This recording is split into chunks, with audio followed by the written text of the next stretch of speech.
கேவலப்படுத்தி அனுப்புறாங்க. ஒரே ஒரு क्वेश्चन சார். என்ன உங்க பேர் என்ன சார்? திகில் பாண்டி சார். தொழிலதிபர் சூரிய பிரகாஷுடைய மச்சான் தானே நீங்க?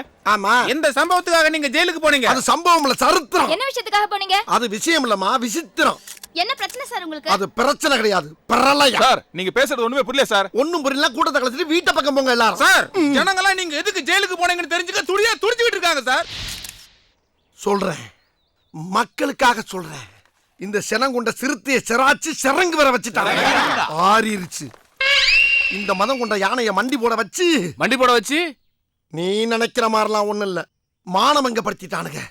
இந்த கருந்தலுடைய கொடுக்க கேவலம் ஒரு கத்திரிய வச்சு கட் பண்ணிட்டானுங்க. கொடுக்க மாட்டேன் தானா? சார் நீங்க இவ்வளவு நேரம் பேசி எதுக்கு ஜெயிலுக்கு போனீங்கன்னு சொல்லவே இல்லையா சார்? நோ சொல்லுங்க சார். மடப்பட பேசிக்கிட்டு இருக்கும்போது மைக்க கொண்டாந்து வாய்க்குள்ள வரையடா. மூச்சு முடி செத்து போனா என்ன செய்வே நீ? யாருக்கும் பேட்டி கிடையாது, ஒண்ணும் கிடையாது. போய் சொல்லுங்க எல்லாரும். சார் சார் சார் அந்த கவர் கொஞ்சம் கொடுத்துட்டு போங்க சார். என்ன கவரு? என் மைக்கோட கவர் உங்க வாய்க்குள்ள இருக்கு, கொஞ்சம் கொடுத்துட்டு போங்க சார். மைக்கோட கவரு வாய்க்குள்ள இருக்கா? ஆமா சார். இது எப்படி போச்சு உள்ள? என்ன கூத்து பண்றாங்க?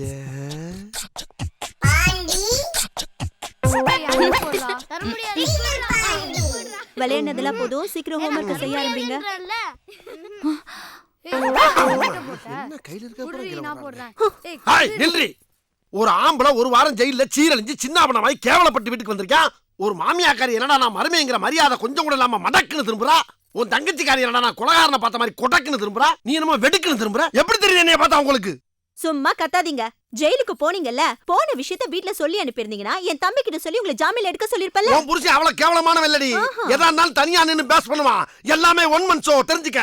அப்புறம் எதுக்காக நீங்க வீட்டோட மாப்பிளையா இருக்கீங்க? அத பத்தி பேசாத. எங்க அப்பன் பாட்டேன் பூட்டி அம்புட்டு போல காலங்காலமா வீட்டோட மாப்பிளையா தாண்டி போயிருக்காங்க. அந்த வழியில வந்தவன்டா இவனு. 3 பிள்ளை பத்ததுக்கு பின்னால அத பத்தி ஆண்டி பேசுற. சரி, அத பத்திலாம் இப்ப பேசல. நீங்க எதுக்காக ஜெயிலுக்கு போனீங்க? ஐயோ, அந்த கர்மத்தை கேக்குறாளே. சொல்லுங்கப்பா. பசங்க கேக்குறாங்கல்ல, சொல்லுங்க. சொல்றேன் பக்கியலா. சொல்றேன். சம்பவம் நடந்த அன்னைக்கு ஞாயிற்றுக்கிழமை மத்தியான நேரம் மவுண்ட் ரோடு. ஆள் நடமாட்டமே கிடையாது. அந்த நேரம் பார்த்து எனக்கு ஒரு நெருக்கடி. சும்மா உளறாதீங்க. நடந்தது என்னன்னு ஒழுங்கா சொல்லுங்க. அடியே 5-6 நாளா அடக்கி வச்சிருந்த ஒண்ணுக்க அப்படியே ஆயாசமா போலீஸ் ஸ்டேஷன் செவத்துல அடிச்சுட்டடி. ஆமா, அத பாத்துக்கிற ஒரு போலீஸ்காரன் போலீஸ் ஸ்டேஷன் நாரடிக்கிறேன்னு சொல்லி கைங்களமா பிடிச்சிட்டு போய் ஒரு வாரம் உள்ள வச்சு பிதிக்கிட்டாங்க. இந்த மாதிரி லட்சுமி, நடந்து போச்சு. இந்த விஷயம் நமக்குள்ளே இருக்கட்டும், வெளியே தெரிஞ்சிடப்படாது. ஹலோ தினேஷ், நான் தானே பேசுறேன்.